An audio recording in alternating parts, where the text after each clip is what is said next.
마담 버터플라이의 실제 모델 기쿠 이야기. 나가사키 항구에 실존했던 한 여인의 삶, 그리고 오페라가 숨긴 충격적 진실. 1막. 나가사키, 두 세계가 충돌한 항구. 때는 19세기 후반 메이지 유신의 파도가 일본 열도를 휩쓸던 시절입니다. 일본의 서쪽 끝, 규슈 섬에 굽이진 해안에 자리 잡은 항구 도시 나가사키.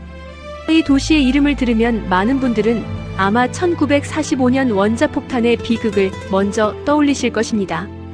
하지만 오늘 우리가 들여다볼 나가사키는 그보다 훨씬 이전, 동양과 서양이 처음으로 손을 맞잡고 때로는 서로를 오해하고 때로는 서로에게 상처를 주던 시대의 나가사키입니다. 나가사키 항구에는 늘 이국의 냄새가 가득했습니다. 유럽과 미국에서 건너온 범선과 증기선들이 항구에 닻을 내렸고, 갑판 위에서는 금발머리와 파란 눈을 가진 선원들이 일본 땅을 처음 밟으며 신기한 눈으로 주위를 둘러보곤 했습니다. 일본이 260여 년에 걸친 세국 정책을 끝내고 외국의 문호를 개방한 것은 1854년의 일이었지만, 나가사키는 그보다도 훨씬 오래전부터 유일하게 외국인들의 출입이 허용된 열린 창문 같은 곳이었습니다. 네덜란드 상인들이 대지마라는 작은 인공섬에 격리되어 무역을 해왔고, 그 오랜 역사 덕분에 나가사키 사람들은 다른 일본인들보다 이국의 문물에 훨씬 익숙했습니다. 그리고 1858년 일본이 미국, 영국, 네덜란드, 러시아, 프랑스와 차례로 통상조약을 맺으면서 나가사키는 마침내 공식적인 개항지가 되었습니다. 외국인들이 자유롭게 들어와 살 수 있는 거류지가 항구 언덕 위에 조성되었고, 서양식 건물들이 하나둘 들어서기 시작했습니다. 그 언덕의 이름이 바로 히가시야마테와 미나미야마테, 오늘날 나가사키의 명소인 글러버 가든이 있는 그 언덕입니다. 이 언덕에서 내려다보면 나가사키 항구의 전경이 한눈에 들어옵니다. 지푸른 바다 위에 크고 작은 섬들이 점점이 떠있고, 아침 안개가 거칠 무렵이면 저 멀리서 들어오는 배들의 굴뚝 연기가 수평선 위에 한 줄기 실처럼 피어오릅니다. 이 풍경 속에서 19세기 중후반의 나가사키는 낭만과 비극이 공존하는 무대가 되어갔습니다.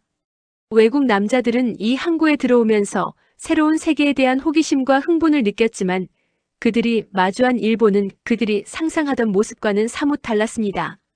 일본 여인들은 서양인들의 눈에 작고 섬세하고 신비롭게 보였습니다. 그리고 그 신비로움 뒤에는 당시 일본 사회의 굳은 계급 질서와 여성들의 고단한 삶이 감춰져 있었습니다. 바로 이 나가사키에서 우리 이야기의 주인공, 기쿠가 태어났습니다. 기쿠, 국화꽃이라는 뜻입니다. 국화는 일본의 황실을 상징하는 꽃이기도 하지만 동시에 무덤 앞에 놓이는 꽃이기도 합니다. 고귀함과 슬픔을 동시에 품은 그 이름처럼 기쿠의 삶도 그러했습니다. 아름답고 향기로웠지만 결국 그 아름다움이 그녀를 위태롭게 만든 삶이었습니다. 이막. 기쿠의 세계 메이지 일본의 여인으로 태어난다는 것. 기쿠는 1870년대 초 나가사키의 한 몰락한 무사 가문에서 태어났습니다. 그녀의 아버지는 과거번을 섬기던 하급 무사였지만 메이지 유신 1868년으로 봉건제도가 무너지면서 녹봉을 잃고 생계가 막막해진 처지였습니다. 메이지 유신이란 쉽게 말씀드리면 일본이 서양 문물을 받아들여 근대 국가로 탈바꿈하는 거대한 변혁이었습니다. 천황 중심의 새로운 정부가 들어서고 그동안 사회를 지탱하던 무사계급은 하루아침에 설 자리를 잃게 되었습니다. 기쿠의 아버지처럼 칼 한 자루가 전 재산이었던 사람들에게 메이지 유신은 나라의 발전이기 이전의 생존의 위기였습니다. 그런 집안에서 태어난 기쿠는 어린 시절부터 가난의 냄새를 맡으며 자랐습니다. 하지만 그녀는 총명했고 무엇보다 아름다웠습니다. 검은 머리카락은 윤기가 흘렀고 고운 이목구비에 작고 흰 손을 가진 기쿠는 어디서나 사람들의 시선을 끌었습니다. 아버지는 딸의 그 아름다움이 집안을 살릴 수 있는 유일한 자산이라고 생각했습니다. 당시 일본 사회에서 가난한 집안의 아름다운 딸이 선택할 수 있는 길은 몇 가지 되지 않았습니다. 그중 하나가 게이샤였습니다. 게이샤를 흔히 오해하시는 분들이 많습니다. 서양인들 그리고 훗날 오페라를 통해 이 이야기를 접한 많은 사람들은 게이샤를 단순히 몸을 파는 여성으로 오해했습니다. 하지만 실제 게이샤는 그렇지 않았습니다. 게이샤는 어린 시절부터 엄격한 훈련을 받아 샤미센, 일본의 현악기를 연주하고 노래를 부르고 춤을 추고 꽃꽂이와 다도를 익히며 지식인 손님들과 격조 있는 대화를 나눌 수 있도록 교육받은 일종의 예술가이자 사교 전문인이었습니다. 물론 그 세계 안에도 어두운 면이 존재했고 특히 외국인들이 많이 드나드는 나가사키 같은 항구 도시에서는 그 경계가 더욱 흐릿해지는 경우가 많았습니다. 기쿠는 10살 남짓한 나이에 나가사키의 한 오키야, 게이샤 양성소에 맡겨졌습니다. 오키야의 여주인, 오카상 어머니이라 불리는 그 여인은 날카로운 눈으로 기쿠를 위아래로 훑어보더니 고개를 끄덕였습니다. 투자할 만한 아이라는 판단이었습니다. 오키야에서의 생활은 고단했습니다. 새벽부터 밤까지 반복되는 훈련. 샤미센의 줄이 손가락에 박혀 피가 나도록 연습하고 완벽한 자세로 긴 시간 동안 앉아 있어야 하는 다도 훈련. 실수를 하면 매가 날아왔고 눈물은 사치였습니다. 하지만 기쿠는 포기하지 않았습니다. 총명한 그녀는 빠르게 배웠고 특히 음악에 남다른 재능을 보였습니다. 샤미센을 켜는 그녀의 손길은 섬세했고 그녀가 부르는 노래는 듣는 이의 가슴을 먹먹하게 만드는 무언가가 있었습니다. 몇 년 후 기쿠는 마이코, 견습 게이샤를 거쳐 정식 게이샤가 되었습니다. 화려한 기모노를 걸치고 하얀 분을 바른 그녀가 연회 자리에 등장하면 좌중이 조용해졌습니다. 일본 손님들도 그리고 점점 늘어나는 외국인 손님들도 그녀에게서 눈을 떼지 못했습니다. 그 시절 나가사키의 요정, 고급 요리집과 연회 자리에는 외국인들이 자주 나타났습니다. 특히 미국과 유럽에서 온 해군 장교들은 나가사키 항구에 정박하는 동안 이런 자리를 즐겼습니다. 동양의 신비로운 문화를 체험한다는 명목으로 혹은 단순한 유흥으로. 기쿠는 그런 자리에서 처음으로 서양인들을 가까이서 보게 되었습니다. 그들의 큰 키, 깊은 눈, 낯선 언어. 기쿠에게 그들은 마치 다른 행성에서 온 존재들 같았습니다. 그리고 그들 중 한 명이 훗날 기쿠의 운명을 송두리째 바꿔놓을 사람이었습니다. 산막. 운명적 만남, 그 남자가 나타나다. 1880년대 중반의 어느 봄날이었습니다. 나가사키 항구에 미국 해군 함선 한 척이 입항했습니다. 당시 미국은 태평양에서의 영향력을 확대해가고 있었고 나가사키는 미국 해군이 자주 기항하는 중요한 항구 중 하나였습니다. 함선이 닻을 내리고 상륙 허가가 떨어지자 장교들과 선원들은 들뜬 마음으로 육지에 발을 내딛었습니다. 그 함선의 장교 중에 우리 이야기에서 중요한 인물이 있었습니다. 역사 기록에 따라 그의 이름은 다르게 전해지지만 편의상 이 이야기에서는 그를 토머스라고 부르겠습니다. 당시 20대 후반의 젊은 미국 해군 중이었던 토머스는 금발에 파란 눈, 군복이 잘 어울리는 훤칠한 체격의 남자였습니다. 토머스는 나가사키에 오기 전 이미 이 항구 도시의 명성을 익히 들어 알고 있었습니다. 동료 장교들로부터 나가사키에는 아름다운 게이샤들이 있고 원하면 일정 기간 아내처럼 함께 지낼 수 있다는 이야기를 여러 번 들었습니다. 당시 나가사키에서는 이것이 공공연한 관행이었습니다.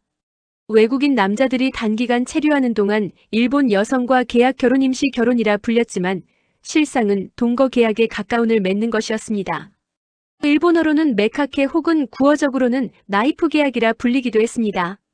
처음에는 순전히 호기심과 편의에서였을 것입니다. 토머스는 현지 중개인을 통해 잘 교육받은 게이샤를 소개받고 싶다고 청했습니다. 중개인은 여러 후보를 제시했고 토머스는 그 자리에서 기쿠를 골랐습니다.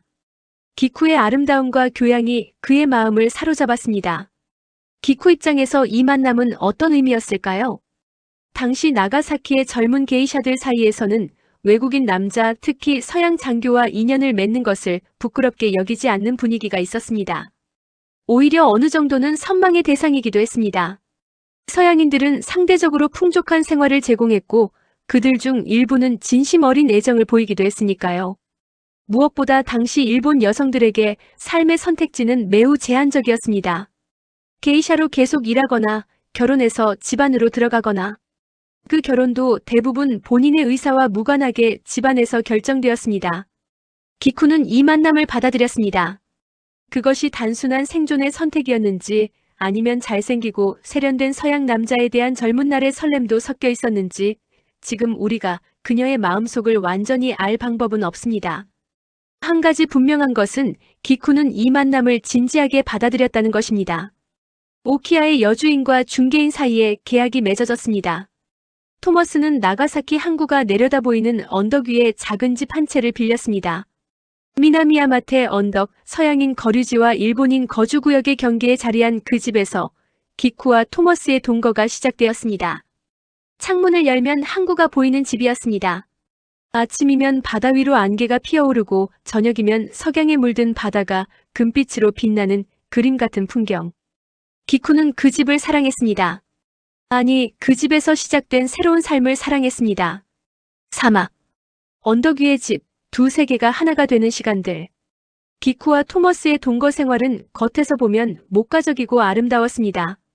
토머스는 함선이 나가사키에 머무는 동안 매일 언덕 위의 집으로 돌아왔습니다. 기쿠는 일본식으로 집을 꾸몄지만 토머스를 위해 서양식 식사를 준비하는 법도 배웠습니다. 그녀는 빠른 속도로 영어를 익혀갔습니다. 처음에는 몇 마디에 불과했지만 몇 달이 지나자 기본적인 대화는 어렵지 않게 나눌 수 있게 되었습니다. 토머스는 그런 기쿠를 보며 놀라워했고 기쁜 것 같았습니다. 두 사람이 함께하는 저녁 시간은 길었습니다. 기쿠가 샤미센을 켜면 토머스는 눈을 감고 들었습니다. 그는 그 소리가 마치 먼 나라에서 온 바람 소리 같다고 했습니다. 기쿠는 그 말의 뜻을 정확히 이해하지 못했지만 그가 자신의 음악을 소중히 여긴다는 것은 알았습니다. 그것으로 충분했습니다. 토머스는 때로 나가사키 시내를 기쿠와 함께 걷기도 했습니다. 당시로서는 이것이 썩 일반적인 광경은 아니었습니다. 서양인 남자와 일본인 여자가 함께 다니는 것, 특히 공개적인 장소에서 그러는 것은 일본 사람들의 시선을 끌었습니다.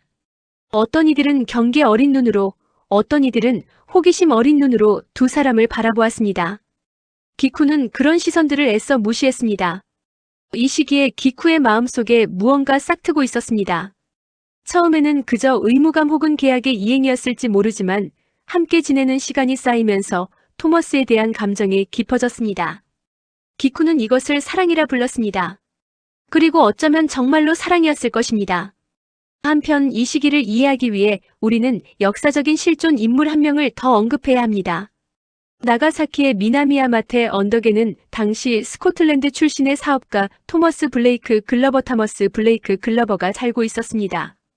1859년 나가사키에 도착한 글러버는 무기와 선박을 거래하는 사업으로 큰 돈을 벌었고 일본 근대화에 상당한 기여를 한 인물이었습니다. 그는 나가사키에서 일본인 여성 추루와 결혼해 살았습니다. 두 사람 사이에는 아이도 있었습니다. 글러버의 저택, 오늘날 글러버 가든에 보존된 그 돌집, 은 항구가 내려다 보이는 언덕 위에 당당하게 서 있었습니다. 글러버와 추루의 이야기, 그리고 기쿠와 토머스의 이야기. 이 두 이야기는 서로 뒤섞이고 혼동되면서 훗날 마담 버터플라이 설화의 바탕이 됩니다. 기쿠는 글러버의 저택이 보이는 언덕 아래에서 살았습니다. 그녀는 가끔 언덕 위 저택의 불빛을 바라보며 생각했을 것입니다. 글러버처럼 토머스도 자신과 함께 이 나가사키에 영원히 머물러 줄 수 있을까 하고. 하지만 그것은 그녀만의 꿈이었습니다. 1880년대 후반 기쿠는 토머스의 아이를 가졌습니다. 이 소식을 들었을 때 두 사람의 반응은 달랐습니다. 기쿠는 기뻤습니다. 아이의 탄생은 자신과 토머스의 관계를 더욱 단단하게 묶어줄 것이라 믿었습니다. 그리고 토머스는 겉으로는 기뻐하는 것처럼 보였습니다. 하지만 그의 마음속에서는 이미 다른 셈법이 돌아가고 있었을지 모릅니다. 오마. 떠나는 남자, 그는 돌아온다고 했다. 이제 이 이야기에서 가장 아프고 중요한 장면이 다가옵니다. 토머스가 속한 함선에 귀국 명령이 내려진 것은 그들이 함께한 지 약 2년쯤 되었을 때였습니다. 군인은 명령을 따라야 합니다. 아무리 나가사키가 마음에 들어도 아무리 기쿠가 소중해도 미국으로 돌아가야 할 때가 된 것입니다. 이별의 날 아침, 기쿠는 언덕 위의 집 마루에서 항구를 내려다보았습니다. 토머스의 짐가방은 이미 꾸려져 있었습니다. 기쿠는 울지 않으려 했습니다. 게이샤로 훈련받으며 배운 것 중 하나가 감정을 겉으로 드러내지 않는 것이었으니까요. 토머스는 기쿠의 손을 잡았습니다. 그리고 말했습니다. 나는 반드시 돌아올 거야. 봄이 되면 항구에 배가 들어오면 그게 나야. 기다려줘. 기쿠는 고개를 끄덕였습니다. 그 말을 믿었습니다. 아니, 믿고 싶었습니다. 믿어야만 했습니다. 뱃속에는 토머스의 아이가 자라고 있었으니까요. 배가 항구를 빠져나가는 것을 기쿠는 끝까지 지켜보았습니다. 점점 작아지는 함선, 굴뚝에서 피어오르는 연기, 그리고 마침내 수평선 너머로 사라지는 배의 그림자. 기쿠는 그것이 사라진 자리를 한참 동안 바라보았습니다. 그로부터 얼마 후 기쿠는 아들을 낳았습니다. 그녀는 아이에게 토머스가 좋아했던 것들과 연관된 이름을 붙였습니다. 이 아이는 기쿠에게 전부였습니다. 토머스가 없는 자리를 아이가 채워주었고 아이를 바라볼 때마다 기쿠는 토머스의 얼굴을 떠올렸습니다. 기다림이 시작되었습니다. 하루가 지나고 한 달이 지나고 계절이 바뀌었습니다. 토머스에게서는 아무런 소식이 없었습니다. 당시에는 태평양을 건너 편지가 오가는데도 몇 달이 걸렸으니 기쿠는 처음 한동안은 그런가 보다 했습니다. 하지만 1년이 지나도 2년이 지나도 소식은 없었습니다. 주변의 시선이 달라지기 시작했습니다. 오키아의 여주인은 냉정하게 말했습니다. 그 남자는 돌아오지 않는다. 다시 일을 시작해라. 이웃들은 기쿠를 불쌍하게 여기거나 혹은 무시했습니다. 서양인 남자에게 버림받은 여자, 사생활을 아는 여자. 당시 일본 사회에서 그런 시선은 가혹했습니다. 하지만 기쿠는 흔들리지 않았습니다. 아니, 겉으로는 흔들리지 않는 척했습니다. 그녀는 매일 언덕에 올라 항구를 내려다보았습니다. 새로운 배가 들어올 때마다 가슴이 두근거렸습니다. 혹시 저 배에 토머스가 타고 있지 않을까? 혹시 오늘이 그날이 아닐까? 봄이 오면 언덕 위에 벚꽃이 피었습니다. 기쿠는 벚꽃을 바라보며 토머스가 했던 말을 되새겼습니다. 봄이 되면 돌아올게. 하지만 그 봄에도 토머스는 오지 않았습니다. 다음 해봄에도, 그 다음 봄에도. 이 기다림의 이미지, 항구를 내려다보며 남자를 기다리는 여인의 모습, 가 훗날 작가들의 상상력을 자극하여 문학과 오페라로 재탄생하게 됩니다. 하지만 그 이전에 기쿠의 실제 삶은 오페라의 낭만적 묘사와는 전혀 다른 방향으로 흘러가고 있었습니다. 육막. 이야기를 쓴 사람들, 기쿠의 삶이 세상에 알려지다. 1887년 프랑스의 해군 장교이자 소설가 피에르 로티피에어 에로티아이가 나가사키에서의 경험을 바탕으로 소설 한 편을 발표했습니다. 제목은 국화 부인 매덤 CHRISANTHEME. 이 소설에서 로티는 나가사키에서 일본인 여성과 임시 결혼 계약을 맺고 함께 지내다 떠나는 프랑스 해군 장교의 이야기를 그렸습니다. 여기서 여주인공의 이름이 바로 국화 부인이었는데 국화는 일본어로 기쿠입니다. 로티는 이 소설에서 일본 여성을 상당히 냉소적으로 묘사했습니다. 그의 눈에 국화 부인은 깊은 감정을 가진 인간이 아니라 단순하고 물질적이며 자신이 준 돈을 세어보는 여자였습니다. 그것은 외국 남자의 오만한 시선이었습니다.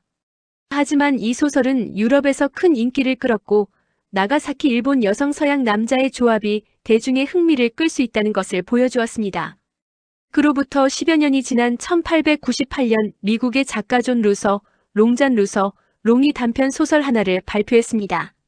제목은 나비 부인 매덤 버터플라이. 이 소설이 바로 오페라 마담 버터플라이의 직접적인 원작이 됩니다. 존 루서 롱이 이 이야기를 쓴 것은 자신의 누나로부터 들은 이야기 때문이었습니다. 그의 누나 세라, 코렐세러 커레일은 선교사인 남편을 따라 나가사키에서 여러 해를 살았습니다. 세라는 나가사키에서 생활하며 현지 여성들과 교류했고 그 과정에서 기쿠와 비슷한 처지에 있었던 실제 여인의 이야기를 듣게 되었습니다. 미국 해군 장교에게 버림받고 아이를 홀로 키우며 남자가 돌아오기를 기다리던 여인. 세라는 그 이야기를 오빠 존에게 들려주었고 존의 문학적 상상력이 거기에 살을 붙여 소설이 탄생했습니다. 그런데 이 소설에서 존 루서 롱은 로티와 다른 선택을 했습니다.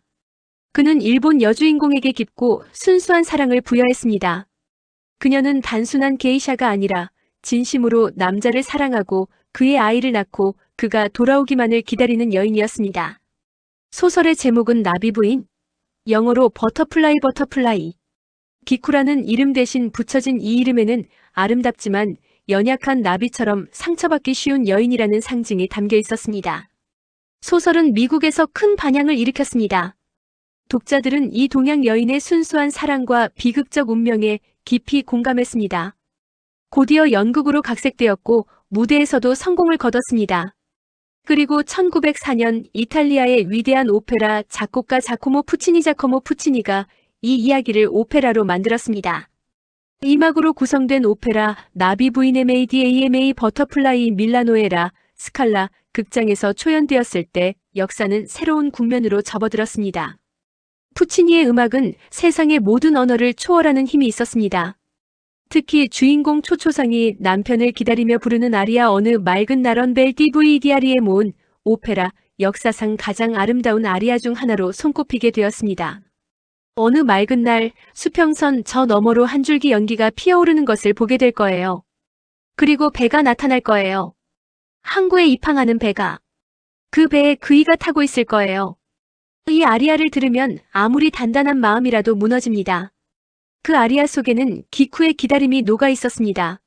물론 오페라의 기쿠는 초초상이라는 이름을 달고 있었지만 그 기다림의 원형은 분명 나가사키 언덕 위에서 항구를 바라보던 실제 기쿠였습니다. 7막. 오페라 속 결말, 그리고 현실의 충격적 차이. 오페라 마담 버터플라이의 줄거리를 잠깐 살펴보겠습니다. 아직 이 오페라를 잘 모르시는 분들을 위해서입니다. 오페라 속 초초상은 나가사키 출신의 15살 어린 게이샤입니다.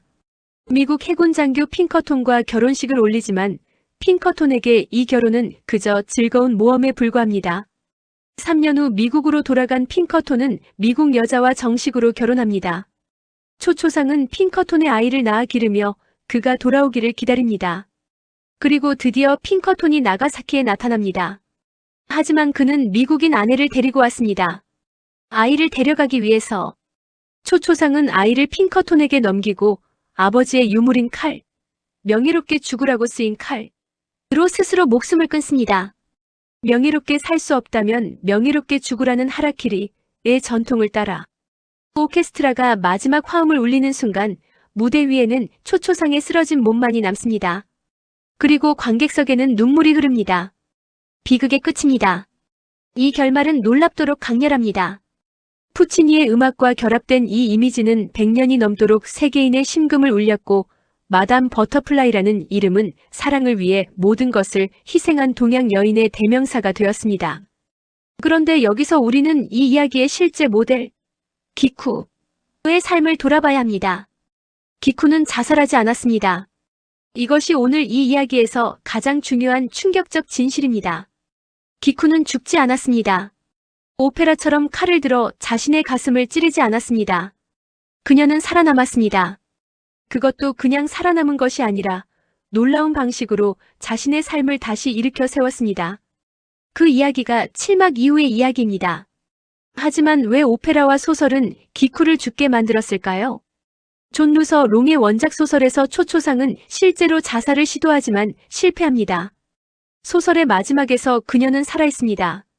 하지만 연극으로 각색하는 과정에서 그리고 푸치니가 오페라로 만드는 과정에서 결말이 바뀌었습니다. 비극적 죽음이 더 극적이었으니까요. 더 아름다웠으니까요. 관객을 울리는 힘이 더 강했으니까요. 그러나 우리는 여기서 불편한 질문을 하나 해야 합니다. 오페라는 과연 기쿠의 이야기를 정확하게 담았을까요? 아니면 서양인 작가와 작곡가의 시선으로 동양 여인을 그들이 원하는 방식으로 그려낸 것일까요? 오페라 속의 초초상은 미국 남자를 맹목적으로 사랑하는 여인입니다.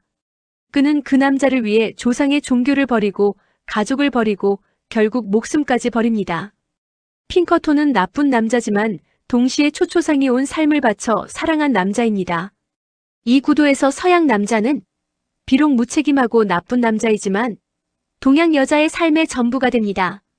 이것이 과연 기쿠의 진실이었을까요? 8막. 살아있는 기쿠, 진짜 이야기의 시작. 토머스가 떠나고 3년 4년이 지났습니다. 기쿠의 생활은 점점 어려워졌습니다. 오키아의 여주인은 더 이상 그녀를 위해 기다려주지 않았습니다. 아이를 안고 있는 기쿠는 게이샤로서도 사회적으로도 불편한 존재가 되어버렸습니다. 저축해둔 돈은 바닥을 드러냈고 작은 집에 임차료도 내기 어려워졌습니다. 그리고 어느 날 기쿠는 토머스에 관한 소식을 들었습니다. 그가 미국에서 결혼했다는 소식이었습니다. 중개인이 조심스럽게 전해준 이 소식을 들었을 때 기쿠는 어떤 표정을 지었을까요? 우리는 알 수 없습니다. 다만 기록에 남아있는 것은 그 이후 기쿠가 무너지지 않았다는 사실입니다. 오페라 속의 초초상은 이 순간 칼을 들었습니다. 하지만 현실의 기쿠는 달랐습니다. 기쿠는 아이를 보았습니다. 이 아이를 위해서라도 살아야 한다고 생각했을 것입니다. 어쩌면 그녀는 이미 마음의 어느 구석에서 이런 결말을 예상하고 있었을지도 모릅니다. 나가사키에서 서양 남자들과 임시 결혼 계약을 맺었다가 버림받은 여자들이 기쿠만은 아니었으니까요. 기쿠는 선택했습니다. 살아남는 것을. 그녀는 오키아로 돌아가지 않았습니다. 아이를 데리고 게이샤 생활을 다시 시작하기에는 사회적 시선이 너무 가혹했습니다. 대신 그녀는 나가사키 거류지 근처에서 작은 일을 시작했습니다. 외국인들이 자주 오가는 지역에서 자신의 영어 실력을 살려 간단한 통역이나 안내를 맡는 일이었습니다. 처음에는 미미한 수입이었지만 기쿠의 언어 능력은 빠르게 발전했고 신뢰도 쌓였습니다. 동시에 그녀는 아이를 보통의 일본 아이들과 같이 학교에 보냈습니다. 혼혈 아이에 대한 사회적 편견은 컸지만 기쿠는 아이가 교육을 받아야 한다고 믿었습니다. 지식과 능력이야말로 어떤 시련도 이겨낼 수 있는 힘이라는 것을 그녀는 자신의 삶을 통해 배웠습니다. 기쿠의 삶에서 또 한 가지 주목해야 할 점이 있습니다. 그녀는 나가사키에 남아있던 일본인 남성과 재혼했습니다. 그 남성이 정확히 누구인지에 대해서는 여러 설이 있지만 분명한 것은 기쿠가 다시 한번 새 삶을 시작했다는 것입니다. 토머스를 잊지는 못했겠지만 과거의 상처 속에만 머물지 않았습니다. 이것이 오페라 속 초초상과 진짜 기쿠의 가장 큰 차이입니다. 초초상은 핑커톤에게 자신의 전부를 걸었습니다. 그 남자 없이는 살 수 없었고 그 남자를 잃었을 때 죽음을 선택했습니다. 하지만 기쿠는 달랐습니다. 그녀는 토머스를 사랑했고 그의 배신에 깊이 상처받았지만 그 상처 속에서도 새로운 삶의 가능성을 보았습니다. 삶이란 한 남자에게 올인할 것이 아니라 어떤 상황에서도 다시 일어설 수 있는 것임을 알았습니다. 그 의지와 회복력? 그것이 진짜 기쿠의 이야기입니다. 구마. 기쿠의 유산, 그리고 글러버 가든의 동상. 세월이 흘러 기쿠의 아이는 자랐습니다. 반쯤은 일본인, 반쯤은 미국인 혈통을 가진 이 아이는 메이지 일본의 빠른 근대화 흐름 속에서 나름의 자리를 찾았습니다. 당시 일본은 서양 문물을 빠르게 흡수하며 근대 국가로 도약하고 있었고 이러한 시대 흐름 속에서 서양 언어를 구사하고 서양 문화에 익숙한 사람들이 필요했습니다. 기쿠의 아이는 어머니로부터 영어를 배우며 자랐고 그 능력이 삶에 도움이 되었습니다. 기쿠 자신은 어떠했을까요? 정확한 기록이 충분하지 않기 때문에 그녀의 노년에 대해 우리는 많은 것을 알 수 없습니다. 다만 그녀가 나가사키에서 계속 살았으며 오페라 마담 버터플라이가 전 세계적으로 유명해진 1900년대 초에는 이미 중년이 넘은 나이였을 것이라는 점은 알 수 있습니다. 상상해 보겠습니다. 기쿠가 어느 날 자신의 이야기를 바탕으로 만들어진 오페라가 전 세계에서 공연되고 있다는 소식을 들었다고. 이탈리아에서, 영국에서, 미국에서, 일본에서조차 공연되는 그 오페라. 나비 부인이 항구를 내려다보며 남편을 기다리는 장면. 그리고 마지막에 스스로 목숨을 끊는 장면. 기쿠는 그 이야기를 들으며 무슨 생각을 했을까요? 아마 복잡한 감정이었을 것입니다. 자신의 삶이, 자신의 고통이 예술로 변모했다는 것에 대한 묘한 감정. 하지만 동시에 오페라 속의 자신은 죽어 있는데 현실의 자신은 살아있다는 아이러니. 오페라 속에서 자신은 순결하고 아름다운 사랑의 화신으로 그려졌지만 그 그림 속에는 버림받고 고통받던 실제 자신의 현실은 없었습니다. 오페라는 그 비극을 아름답게 만들었지만 아름다운 비극과 실제 고통 사이의 거리는 얼마나 먼지. 오늘날 나가사키의 글러버 가든에 가면 언덕 위에 한 여인의 동상이 서 있습니다. 나비 부인, 즉 초초상의 동상입니다. 항구를 향해 서서 먼 곳을 바라보는 자세. 그 눈빛은 기다림과 그리움으로 가득합니다. 관광객들은 이 동상 앞에서 사진을 찍습니다. 오페라의 아름다운 아리아를 흥얼거리며 낭만적인 사랑 이야기를 떠올립니다. 하지만 그 동상이 서 있는 언덕 아래 한때 기쿠가 살았습니다. 칼을 들지 않고 죽지 않고 아이를 안고 다시 일어섰던 기쿠가. 동상은 오페라 속의 기쿠입니다. 서양인들이 만들어낸 동양 여인의 이미지입니다. 아름답고 순수하고 남자를 위해 모든 것을 바치고 죽는 여인. 하지만 진짜 기쿠는 그렇지 않았습니다. 신막. 우리에게 남겨진 이야기. 기쿠가 오늘의 우리에게 말하는 것. 이야기를 마무리할 시간이 되었습니다. 마담 버터플라이. 나비 부인의 이야기는 지난 100여 년 동안 전 세계 수천만 명의 사람들에게 감동을 주었습니다. 푸치니의 오페라는 지금도 세계 유수의 오페라 하우스에서 공연됩니다. 어느 맑은 날의 선율은 들을 때마다 가슴을 울립니다. 그 아름다움은 진짜입니다. 하지만 오늘 우리가 기억해야 할 것은 그 아름다운 오페라 뒤에 있는 진짜 기쿠의 이야기입니다. 기쿠는 분명히 사랑했습니다. 그리고 그 사랑으로 인해 깊이 상처받았습니다. 버림받은 고통은 오페라가 묘사한 것보다 훨씬 더 현실적이고 가혹했습니다. 오페라 속에서 초초상이 흘리는 눈물은 아름답게 빛납니다. 하지만 실제 기쿠의 눈물은 아름답지 않았을 것입니다. 아이를 혼자 키우는 가난과 사회적 냉대, 돌아오지 않는 남자에 대한 원망과 그리움. 그 눈물은 무대 조명 아래서 빛나는 것이 아니라 언덕 위 작은 집의 어둠 속에서 혼자 흘리는 눈물이었습니다. 그럼에도 불구하고 기쿠는 죽지 않았습니다. 그 사실이 중요합니다. 아니, 그 사실이 오페라보다 훨씬 더 깊은 메시지를 담고 있습니다. 오페라는 초초상의 죽음을 아름답게 그립니다. 그것이 감동적이기 때문입니다. 사람들은 비극을 아름답다고 느끼는 경향이 있습니다. 그런데 우리는 질문해야 합니다. 죽음이 정말로 아름다운 결말인가요? 버림받은 여인이 스스로 목숨을 끊는 것이 과연 고귀한 행위인가요? 기쿠의 선택은 달랐습니다. 그녀는 살기로 했습니다. 아이를 위해, 그리고 자신을 위해. 그것은 오페라처럼 극적으로 아름답지 않습니다. 하지만 그것이야말로 진짜 용기가 아닐까요? 사랑을 잃고 배신당한 자리에서 다시 일어서는 것. 사회의 차가운 시선 속에서도 아이의 손을 잡고 새벽을 여는 것. 기억하고 싶지 않은 과거를 등에 짊어지면서도 앞으로 나아가는 것. 그것이 기쿠가 선택한 삶이었습니다. 그리고 그것이 수많은 여성들이 수많은 시대를 걸쳐 상처와 슬픔 속에서도 살아낸 방식이었습니다. 오페라 마담 버터플라이에 대한 비판은 20세기 후반부터 서서히 시작되었습니다. 특히 아시아계 학자들과 예술가들은 이 오페라가 동양 여성을 수동적이고 희생적인 존재로 고정시켰다는 점을 지적했습니다. 오리엔탈리즘 ORIENTALISM, 즉 서양인의 눈에 비친 동양에 대한 왜곡된 이미지. 마담 버터플라이는 그 오리엔탈리즘의 대표적인 예로 꼽힙니다. 물론 오페라 자체의 음악적 가치를 부정하는 것은 아닙니다. 푸치니의 음악은 천재적입니다. 하지만 그 아름다운 음악 속에 담긴 이야기 구조 동양 여인은 서양 남자를 위해 모든 것을 희생하고 죽는다가 하나의 신화가 되어 동양 여성에 대한 편견을 강화했다는 비판은 귀 기울여야 할 지적입니다. 1988년 미국의 극작가 데이비드 헨리 황은 버터플라이라는 연극을 발표했습니다. 이 연극은 마담 버터플라이의 구도를 뒤집어 오리엔탈리즘의 허구성을 날카롭게 비판했습니다. 브로드웨이에서 큰 성공을 거둔 이 작품은 오페라에 대한 새로운 시각을 제시했습니다. 기쿠의 이야기를 마치면서 여러분에게 한 가지 장면을 상상해드리겠습니다. 어느 맑은 봄날, 나가사키 미나미야마테 언덕. 벚꽃이 피어있는 그 언덕 위에서 중년이 된 기쿠가 항구를 내려다보고 있습니다.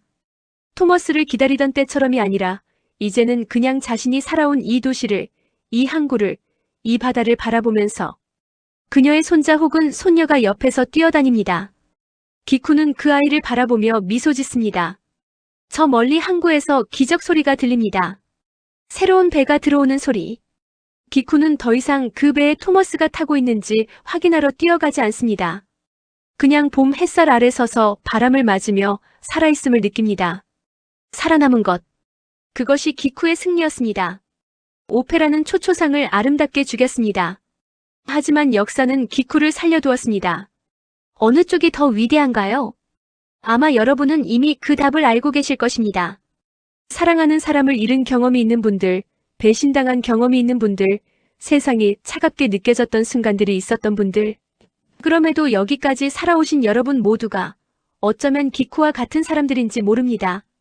아름답게 죽지 않고 그냥 살아남은 사람들. 그 살아남음이 오페라보다 훨씬 더 깊고 진짜인 이야기입니다. 나가사키 항구에는 오늘도 봄이 옵니다. 벚꽃이 피고 바다 위에 안개가 걷히고 어디선가 배가 들어옵니다. 기쿠는 거기 없지만 그녀가 살아낸 삶의 자국은 여전히 그 언덕 위 어딘가에 남아 있습니다.